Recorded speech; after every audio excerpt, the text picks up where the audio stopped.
কি বলেছে, इशारा करेंगे,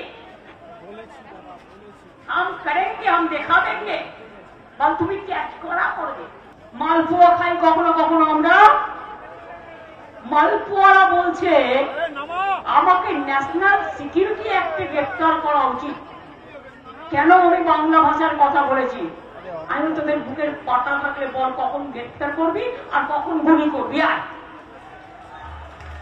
সিপিএম অনেক গুলি চালিয়েছে, ওদের গুলির সাথে লড়াই করে বেঁচে আছি। পা থেকে মাথা পর্যন্ত মেরে ফাটিয়ে দিয়েছে। সেই লড়াই করে যদি বাঁচতে পারি, তোদের তো পিঁপড়ের মতো ওড়াবো, পিঁপড়ের মতো ওড়াবো। আমাকে শান্তিতে থাকতে দিন, আমি শান্তিতে থাকলে আমি শান্ত হয়ে যাই। কিন্তু আমার বিরুদ্ধে বজ্জাতি করলে তখন আমি টর্নেডো হয়ে যাই, টর্পেডো হয়ে যাই, তখন আমি সুনামি হয়ে যাই। তখন কিন্তু আমাকে রোখা খুব মুশকিল। জ্যান্ত বাঘের থেকে আহত বাঘ বড় ভয়ঙ্কর। আমাদের আহত করবার চেষ্টা করবেন না, ব্যথিত করবার চেষ্টা করবেন না, তাহলে ব্যথা এমন পাবেন ঈশ্বরের মার দুনিয়ার মার, এটা বুঝে যাবেন। আমি আপনাদের পাহাড়গার হিসেবে ছিলাম, আছি, থাকবো। যখন কেউ মুখ খুলবে না, আমার মুখ কিন্তু থামবে না। লজ্জা করে না?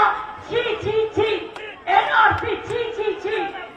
এই ভোটার লিস্টের নামে বিজেপি পার্টির লিস্ট তৈরি করবে, একটাও ভোটারের নাম যেন বাদ না যায়, এটা মাথায় সবাইকে রাখতে হবে। ভুলে যান পার্টি, ভুলে যান রাজনৈতিক দল, আপনার ঠিকানা আপনাকে রক্ষা করতে হবে। আমার দুজন অফিসারকে নোটিশ পাঠানো হয়েছে কিনা তাকে সাসপেন্ড করা হলো।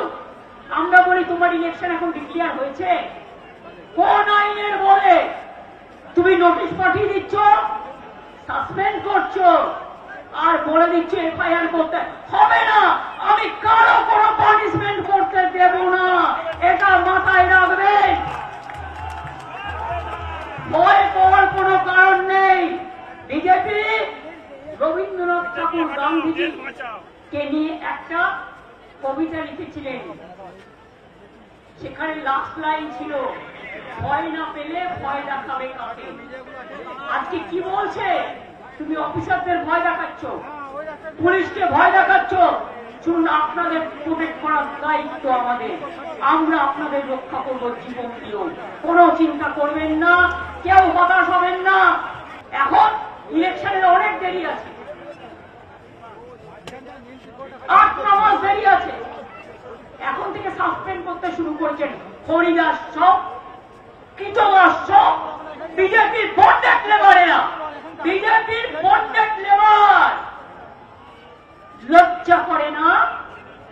তুমি তোমার ক্ষমতা জানো না?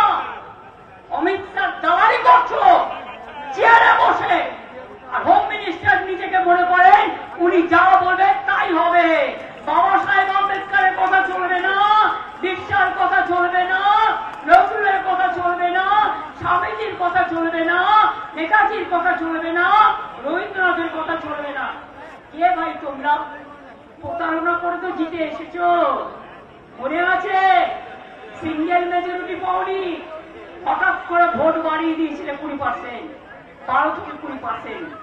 ইলেকশন কমিশনের সাহায্যে তোমরা যদি মনে করো বাংলা থেকে ভোটারদের নাম বাদ দেবে, তাদের অস্তিত্ব বিপন্ন করবে, এখানে কলমে এনআরসি করবে, শুনে রাখুন কি বলছে। যাদের বয়স 41, মনে রাখবেন 2002 এর লিস্ট বের করেছে,